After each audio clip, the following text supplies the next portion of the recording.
Hey everybody, it's your friendly neighborhood therapist Alfonso over here at Mental Matters, and I want to talk to you about something today that I think may be of interest to you. It's going to help you bring some more peace into that relationship. Can you figure out what I may be talking about? Yeah, you got it. We're going to be talking about the need to have a whole lot of peace in that relationship. Y'all hang in there, be right back. Let's go ahead and cue that intro.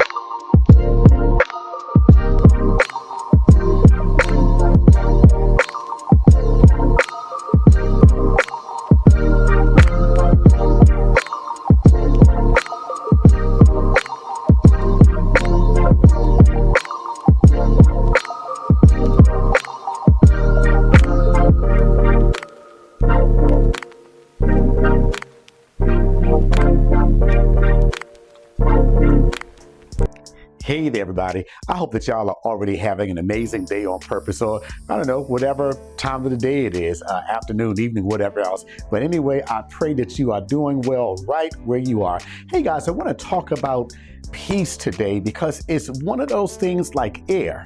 It's invisible and we don't really appreciate it until we have been deprived of it. Peace, guys, is something. You see me holding this book. This is, I think it's time to clean the gutters. This is the first book that I wrote that has to do with relationships, communication in relationships. And in this book, and if you send me a message, I'll make sure I'll send you the link. Or you know what? I'll put the link to how you can order a copy of the book there. But in this book, one of the things that I discuss is personalities in relationships. Personalities can be the third and fourth entity in any relationship. When I say relationship, I mean a dyad, two people. In spite of all the tools and things that we learn about how to communicate, the things that we learn about how to successfully kind of navigate our way through relationships, there are some things that are a result of our personalities, which sometimes can dull our ears to really understanding what we may be doing to bring chaos or the lack of peace in a relationship. This is something that is not specific to men, it's not specific to women. This is something that I think we can all agree is a necessary ingredient in a successful relationship. Why do I say that? It is because when we get together, we get booed up, or whatever term you want to use, we bring somebody into our lives to enrich our lives. We say by default in marriage and family counseling that when the two come together, we have a better life experience than we would have without you. How do we do that? It's to make sure that relationship is undergirded with peace, love, respect, support, all those things. But peace is one of those things when you don't have it, you notice it. I have this thing I do with my couples when I'm doing my relationship groups. We talk about that point in the relationship where you know that the peace is leaving. It's when you pull up to your house and you see his or her car and you have to sit in your car for a few minutes before you go in. I'm not talking about because you had an argument and you need that little buffer zone before you can get back into that good space. I'm saying on a regular, when you see your partner's car, when you see anything that lets you know that your partner is in that space that you all share, and you feel a sense of distress. If you were to put a blood pressure cuff on, you can see that your blood pressure is going up just because you're in that person's space. What that means is that you're no longer in that peace, P-E-A-C-E. You're no longer in that peace zone within the relationship. And this is something referencing the book again. I think it's time to clean the gutters, a book on effective communication in relationships.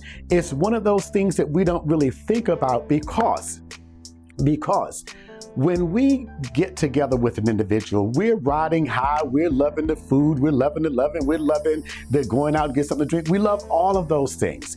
And it's not that a person is trying to send a representative to defraud you. That's not what we're talking about. We're talking about the fact that you want to show this person that I can be that thing that's missing in your life, or I can enhance that thing in your life that's already there.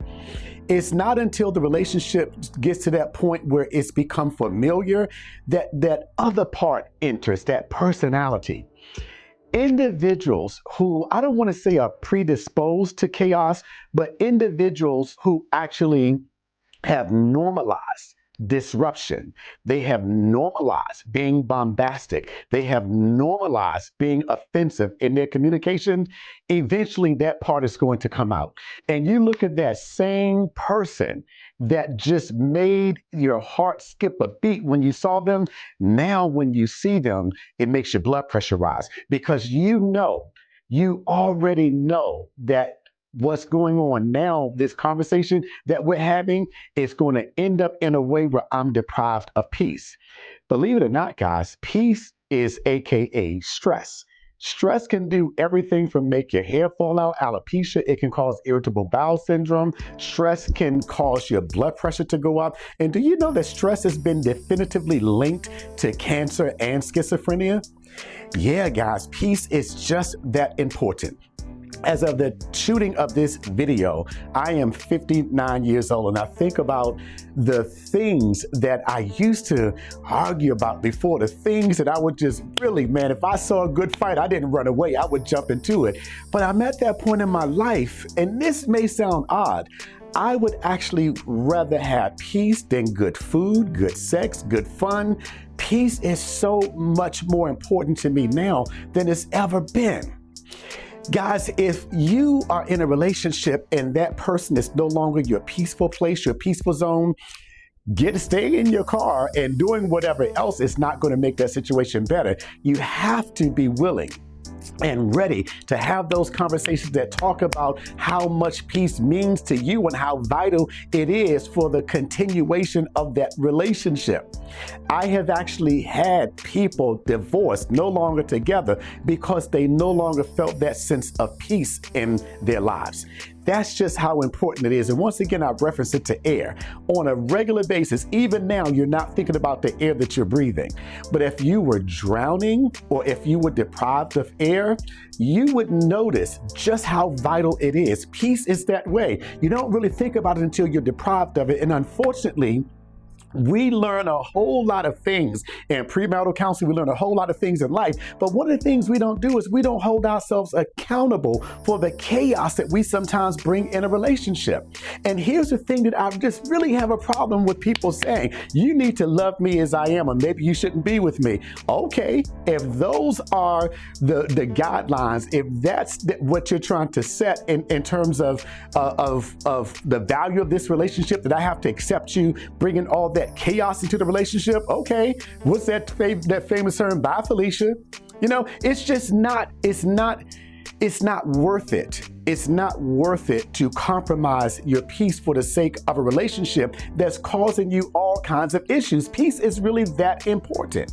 It is something that impacts your relationship. It is something that impacts your spiritual walk, your psychological state of being, your physical state of being. To see people get ulcers and to see women lose their hair, to see people not even able to go to the bathroom because they're so stressed because of the lack of peace that's in a relationship. We can do something about this, but it starts with us recognizing, once again, going back to the book, leave your nasty personality out of the relationship when you know that it's disrupting the peace. And